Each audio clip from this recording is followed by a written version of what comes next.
إن الحمد لله نحمده ونستعينه ونستغفره ونؤمن به ونتوكل عليه ونعوذ بالله من شرور أنفسنا ومن سيئات أعمالنا من يهده الله فلا مضل له ومن يضلل فلا هادي له وأشهد أن لا إله إلا الله وحده لا شريك له وأشهد أن محمدا عبده ورسوله. أعوذ بالله من الشيطان الرجيم. بسم الله الرحمن الرحيم. يا أيها الناس اتقوا ربكم الذي خلقكم من نفس واحدة وخلق منها زوجها وبث منهما رجالا كثيرا ونساء واتقوا الله الذي تساءلون به والأرحام إن الله كان عليكم رقيبا. يا أيها الذين آمنوا اتقوا الله وقولوا قولا سديدا يصلح لكم أعمالكم ويغفر لكم ذنوبكم ومن يطع الله ورسوله فقد فاز فوزا عظيما. يا أيها الذين آمنوا اتقوا الله حق تقاته ولا تموتن إلا وأنتم مسلمون. وقال النبي صلى الله عليه وسلم إن الله يرفع بهذا الكتاب أقواما ويدع به آخرين. وقال النبي صلى الله عليه وسلم من مات فقد قامت قيامته. وقال النبي صلى الله عليه وسلم خيركم من تعلم القرآن وعلمه. وقال تعالى في القرآن المجيد والفرقان الحميد إن إبراهيم كان أمة قانتا لله حنيفا ولم يكن من المشركين شاكرا لأنعمه اجتباه وهداه إلى صراط مستقيم وآتيناه في الدنيا حسنة وإنه في الآخرة لمن الصالحين.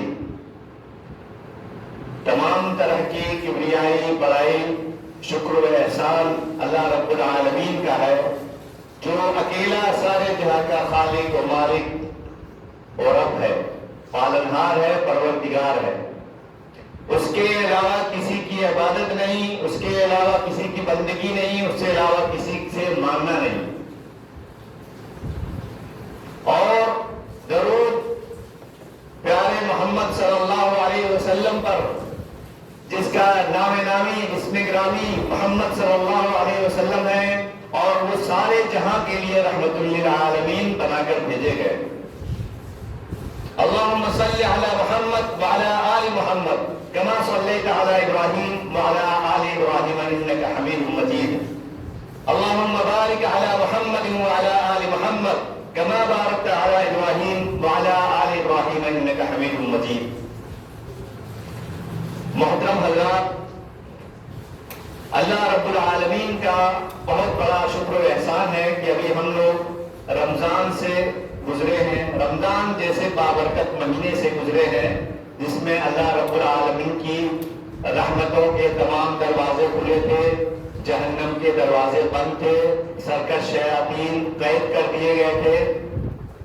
اب جو ہے جہنم کے دروازے کھول دیے گئے ہیں، سرکش شیاطین بھی کھول دیے گئے ہیں.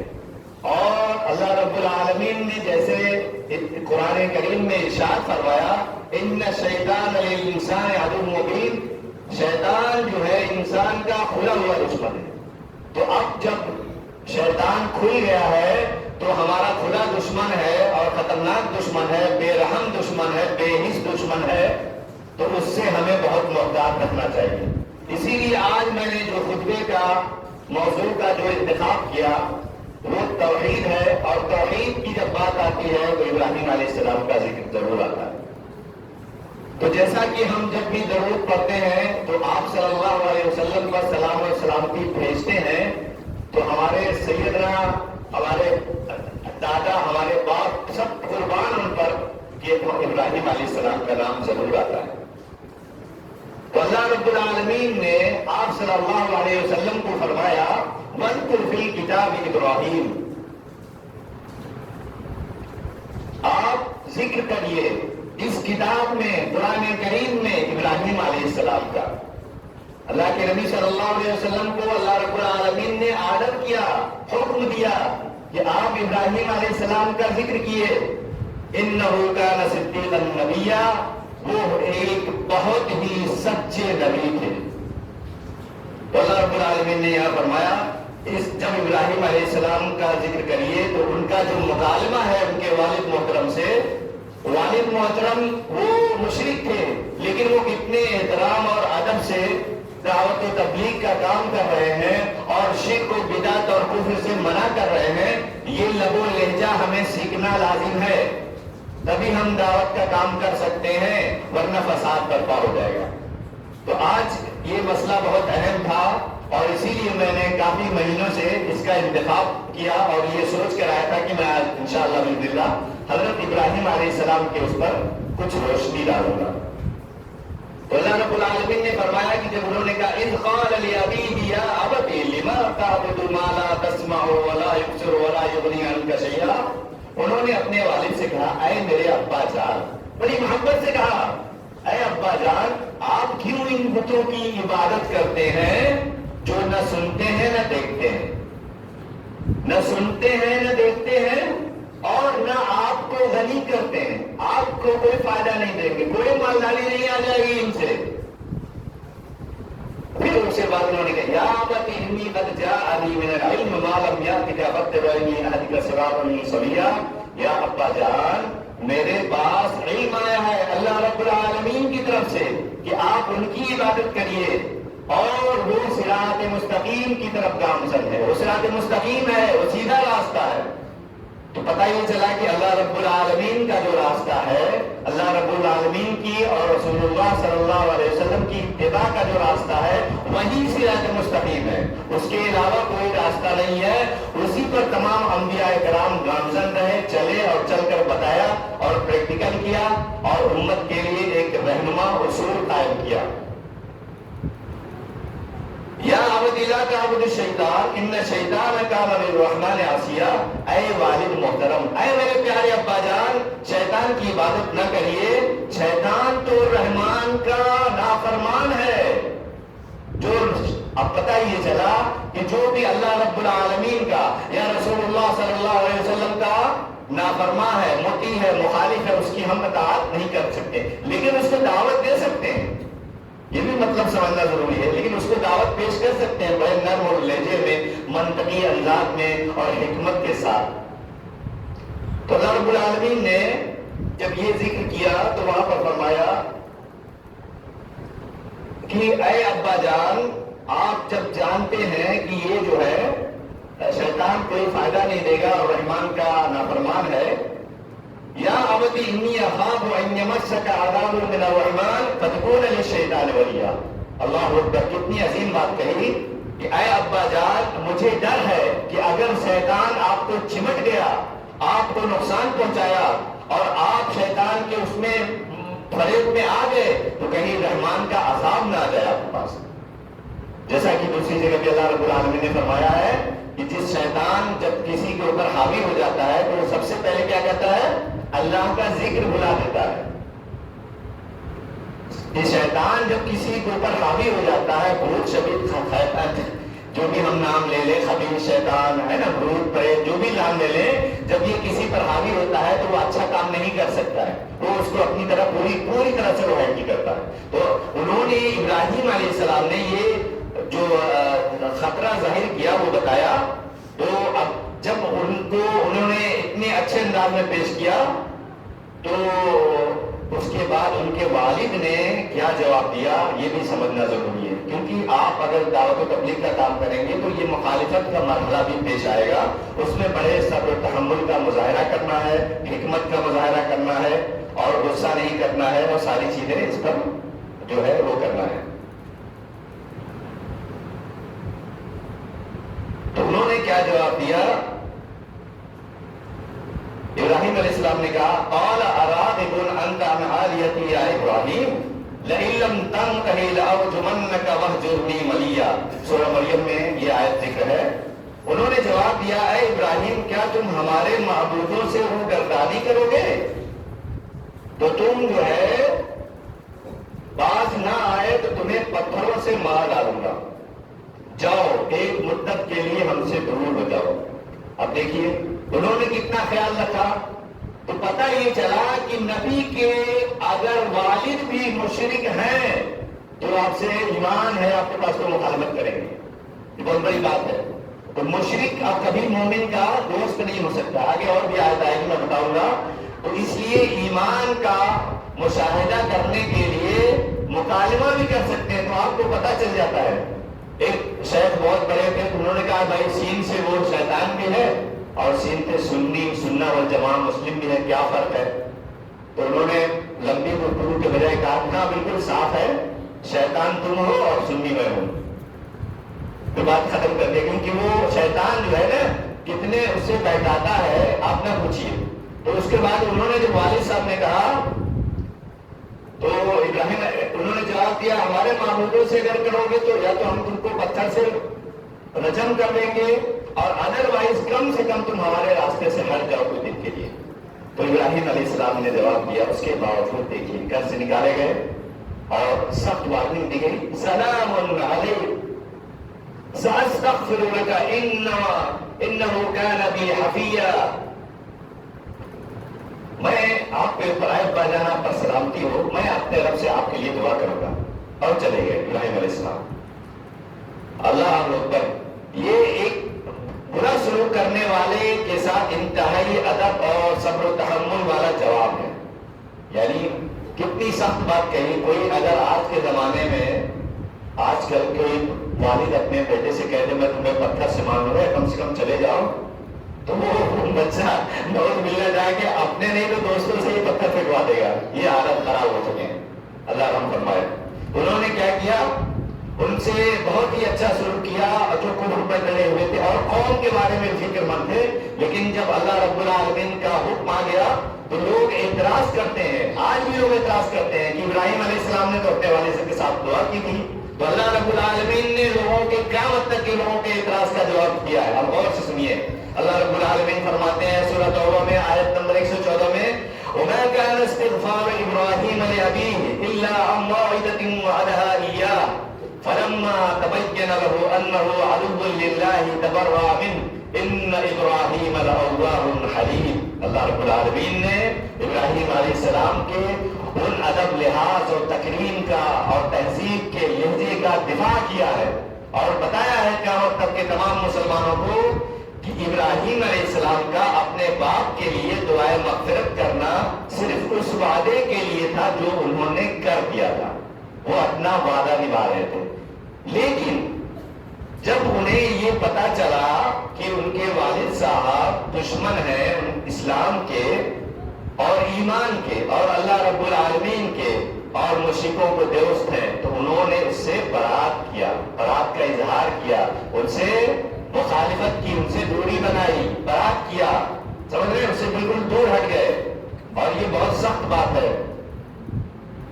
تو اللہ رب العالمین نے فرمایا کہ ابراہیم علیہ السلام بڑے دل کے بہت ہی نیک اور بردبار تھے، اس لیے انہوں نے کیا، کوئی ایسا نہیں کر سکتا، عام انسان ایسا نہیں کر سکتا۔ تو اللہ رب العالمین نے جہاں ابراہیم علیہ السلام کے بارے میں فرمایا تو وہی بات کو ریپیٹ کر کے اور بھی کچھ باتوں کو ایڈ کر کے اس میں اضافہ کر کے آپ صلی اللہ علیہ وسلم کو اور قیامت تک کے تمام امتوں کو بھی ایک آیت، یہ بھی آیت بہت ہی ضروری اور لازمی ہے۔ کیا فرمایا اللہ رب العالمین نے سورہ توبہ میں آیت نمبر 113 میں، ما كان للنبي والذين آمنوا أن يستغفروا للمشركين ولو كانوا أولي قربى من بعد ما تبين لهم أنهم أصحاب الجحيم۔ یہ سورہ توبہ کی آیت نمبر 113 ہے۔ اللہ رب العالمین فرماتے ہیں کسی نبی کے لیے یہ بہتر نہیں ہے اور مومنوں کے لیے بھی، ما كان للنبي والذين آمنوا، نہ نبی ایسا کر سکتا ہے نہ مومن ایسا کر سکتا ہے، ان یستغفروا للمشرکین، کہ وہ مشرکین کے لیے توبہ استغفار کرے، دعائے مغفرت کرے، یہ نبی کے لیے مناسب نہیں ہے، ممکن نہیں ہے، زیبا نہیں دیتا، اور مومنوں کے لیے بھی جب یہ پتا چل جائے کہ یہ کھلم کھلا شرک کر رہے ہیں، وَلَوْ كَانُوا أُولِي قُرْبَىٰ، چاہے وہ ان کے قریبی رشتہ دار ہی کیوں نہ ہو، اس لیے لیے جب وہ اللہ رب العالمین نے ارشاد فرما دیا انه من يشرك بالله فقد حرم الله عليه الجنہ ومأواه النار، جو کوئی شرک کرے گا اللہ رب العالمین سے تو اس کا ٹھکانہ جہنم ہوگا اور جنت اس کے لیے حرام ہے۔ تو جس کے لیے جنت حرام ہے اس سے ہم دوستی نہیں کر سکتے اور ان کے لیے دعائے مغفرت نہیں کر سکتے۔ ایک اور آیت سے سورہ حشر کی آیت نمبر 10 میں اللہ رب العالمین نے فرمایا وَالَّذِينَ جَاءُوا مِن بَعْدِهِمْ يَقُولُونَ رَبَّنَا اغْفِرْ لَنَا وَلِإِخْوَانِنَا الَّذِينَ سَبَقُونَا بِالْإِيمَانِ وَلَا تَجْعَلْ فِي قُلُوبِنَا غِلًّا لِّلَّذِينَ آمَنُوا رَبَّنَا إِنَّكَ رَءُوفٌ رَحِيمٌ۔ جو لوگ ان کے بعد آئے، ان سے پہلے یعنی ہم سے پہلے جو لوگ اسلام کی ایمان کی حالت میں گزر چکے ہیں ان کے لیے ہم دعا مغفرت کر سکتے ہیں، یعنی ہمارے باپ دادا ہمارے ہر خاندان کے بزرگ جو گزر چکے ہیں اللہ رب العالمین نے اس میں شرط لگا دی ہے والذین جاءوا من بعدہم یقولون ربنا اغفر لنا، وہ لوگ جو ہم ان کی مغفرت کی دعا کرتے ہیں بالایمان، ایمان کے ساتھ، جو لوگ گزر چکے ہیں وہ بھی ایمان والے اور جو دعا کر رہے ہیں وہ بھی ایمان والے، یعنی مومن کے لیے دعا کر سکتا ہے، مومن مشرک کے لیے دعا نہیں کر سکتا۔ بات بالکل صاف ہو گئی، واضح ہو گئی۔ اسی لیے میں نے یہ شروع میں یہ آیت پڑھی تھی ان ابراہیم کان امۃ قانتا للہ حنیفا ولم یک من المشرکین شاکرا لہ۔ اس کا ترجمہ میں نے نہیں کیا، آپ ترجمہ کر رہا ہوں۔ ابراہیم علیہ السلام اپنے آپ میں ایک جماعت تھے، اپنے آپ میں ایک امت تھے۔ بتائیے اللہ رب العالمین کتنا بڑا لقب دے رہے ہیں کہ کسی ایک نبی کو، کسی ایک رسول کو پوری امت بتا رہے ہیں۔ کتنی بڑی عظمت ہے، کتنی بڑی سعادت ہے، اور اس کے لیے انہوں نے کتنی تکلیفیں اٹھائی ہیں یہ میں ذرا مختصر طور پر سرسری طور پر آپ لوگوں کو بیان کر دوں کہ توحید کے راستے میں کتنی مشکلیں آتی ہیں، یہ بھی بہت ضروری ہے۔ پھر اس کے بعد جب وہ چلے گئے، پھر وہ مارکیٹ میں جب وہ لوگ آئے تو ابراہیم علیہ السلام نے بت کو توڑ دیا، کچھ بتوں کو توڑ کے اس کی پجاری جو ہے وہ بڑے والے میں لٹکا دیا۔ تو آ کر وہ لوگ من کسر الاسلام، کس نے ہمارے بت کو توڑے؟ تو ایک آدمی نے کہا اس میں سے کسر ابراہیم علیہ السلام، ابراہیم کا کام ہو سکتا ہے، ابراہیم علیہ السلام نے یہ بت توڑے ہیں۔ وہ ابراہیم علیہ السلام ان کی مخالفت کرتے تھے، والد صاحب کی مخالفت کرتے، میں جانتا ہوں کہ انہی کا کام۔ ان کے بعد طرح طرح کی تکلیفیں دی گئی، بہت ساری اذیتیں پہنچائی۔ میں ایک بات کا ذکر کروں تو آپ کا جو ہے زمین جاگ جائے گا، کھل جائے گا اور آنکھیں کھل جائیں گی کہ اللہ اکبر، کتنی آج جو ہم تک ایمان پہنچا ہے ان انبیاء کرام، رسولوں کے ذریعے، اصحاب کرام اور علماء کرام کے ذریعے، یہ کتنا عظیم ہے، کتنی عظمت ہے اس کی۔ دونوں نے کہا کہ اب ان کو جلایا جائے گا آگ میں، یہ فیصلہ ہو گیا۔ تو آگ بھی ایسی ویسی نہیں، بہت بڑی آگ، بہت بیٹا کھودا گیا اور بہت بڑی آگ جلائی گئی، ہفتوں آگ جلائی گئی۔ اتنی آگ بڑھ چکی کہ ابراہیم علیہ السلام کو اس میں براہ راست ڈالا نہیں جا سکتا۔ پھر اس زمانے کے اعتبار سے کرین بنائی گئی رسی وغیرہ سے، جیسے آج بھی پانی وغیرہ کہیں دیہاتوں میں نکالتے ہیں نا، کنویں سے پانی نکالتے ہیں یا ایسے ٹرانسفر کرتے ہیں، کہا بھائی ڈائریکٹ ان کو آگ میں نہیں ڈالا جا سکتا، تو وہ بنائی گئی کرین اس طرح کی، تو اس میں پھنسا کے جب ڈالا تو تب بھی نہیں ڈال پائے وہ۔ پھر شیطان آ گیا اور لوگوں کو بہکایا۔ شیطان نے کہا ابراہیم علیہ السلام نے لباس پہنا ہوا ہے، فرشتے ان کے ساتھ ہیں، فرشتوں کا لوڈ ہے، آپ لوڈ ابراہیم علیہ السلام کو اٹھا کر آگ میں ڈال ہی نہیں سکتے۔ تو اللہ رب العالمین نے فرشتوں کو پہلے بھیجا تھا مدد کے لیے ابراہیم علیہ السلام کو، لیکن ابراہیم علیہ السلام توحید کے اتنے بڑے علم بردار تھے کہ وہ اللہ رب العالمین سے براہ راست مدد چاہتے تھے، سبحانہ و تعالی۔ فرشتوں کے مدد کے باوجود وہ لوگ جب نہیں ڈال سکے تو شیطان نے ان کو آ کر بہکایا کہ ان کے کپڑے اتار دیجئے، ان کو برہنہ کر دیجئے، یہ جو کپڑے پہنتے ہیں جیسا کہ قرآن میں ذکر ہے وَلِبَاسُ التَّقْوَىٰ ذَٰلِكَ خَيْرٌ، تقوی کا لباس پہنو، پرہیزگاری کا لباس پہنو، اس میں بھلائی ہے۔ ابراہیم علیہ السلام جو لباس پہنے تھے لباس پہنے تھے ابراہیم علیہ السلام وہ سب سے بہترین تقوی کا لباس ہے. آج اس لباس سے ہم عمرہ بھی کرتے ہیں اور حج بھی کرتے ہیں. سبحان اللہ کتنی عظیم فضیلت ہے. اس لباس کو بھی اتار دیا شیطان کے کہنے پر. مخالفین نے مشرکین نے اور اس وقت کے بادشاہ نے اور سارے لوگوں نے مل کر ابراہیم علیہ السلام نے کسی سے کمپرومائز نہیں کیا, نہ والد سے نہ والدہ سے نہ اور کسی رشتہ دار سے نہ وزراء سے نہ بادشاہ سے کسی سے بھی کوئی کمپرومائز نہیں کیا. یہاں تک کہ فرشتے بھی آئے تو ان سے بھی کوئی کمپرومائز اور مدد کی کوئی گہار نہیں لگائی. پھر اللہ رب العالمین نے دیکھا کہ ان کو برہنہ کر دیا گیا. ابراہیم علیہ السلام کے سارے کپڑے اتار دیے گئے, پھر ان کو آگ میں ڈال دیا گیا. تو رب العالمین ذوالجلال والاکرام نے ارشاد فرمایا قلنا یا نار کونی بردا وسلاما علی ابراہیم. اللہ رب العالمین نے ڈائریکٹ آگ کو آدیش جاری کر دیا.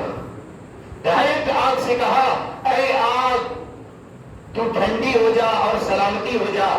ٹھنڈی کا مطلب اتنی ٹھنڈی بھی نہ ہو جائے کہ نقصان پہنچانے لگے, ٹھنڈی ہو لیکن سلامتی کے ساتھ ابراہیم علیہ السلام پر. آج جب ہم قرآن سمجھ کر نہیں پڑھیں گے تو ہمیں کیسے پتہ چلے گا کہ یہ ہمیں جو ایمان اور اسلام ملا ہے یہ باپ دادا سے چلا آ رہا ہے. کتنی ملاوٹ ہے, کتنی بدعت ہے, کتنا شرک ہے, کتنا رسم و رواج ہے, کتنا علاقائی مسائل کو اس میں بلا وجہ ڈال دیا گیا ہے. اسلام اتنا مشکل نہیں ہے, اسلام آسان ہے. اللہ رب العالمین پر بھروسہ کریے, توحید پر آ جائیے, نبی صلی اللہ علیہ وسلم کی سنت پر آ جائیے. اللہ رب العالمین آپ کے تمام راستے اور دروازے کھول دے گا. اللہ رب العالمین سے دعا ہے کہ ہم سب کو جب بھی ایمان کی بات ہو تو ابراہیم علیہ السلام کا ذکر کریں, اور آپ صلی اللہ علیہ وسلم کا درود و سلام پہنچنے کے ساتھ ابراہیم علیہ السلام پر تو آٹومیٹک درود پہنچ جا سکتا ہے, کیونکہ یہ تو اس کا حصہ ہے. میں ایک شعر بھی پڑھ دوں جس سے بعد میں کچھ اور روشنی پھیلے گی. کہ آج بھی گر ہو جائے حضرت ابراہیم سا ایمان پیدا, آج بھی گر ہو جائے حضرت ابراہیم سا ایمان پیدا, آج بھی کر سکتی ہے انداز گلستان پیدا. اقول قولی ھذا استغفر اللہ لی ولسائر المسلمین من کل ذنب فاستغفروہ انہ هو الغفور الرحیم.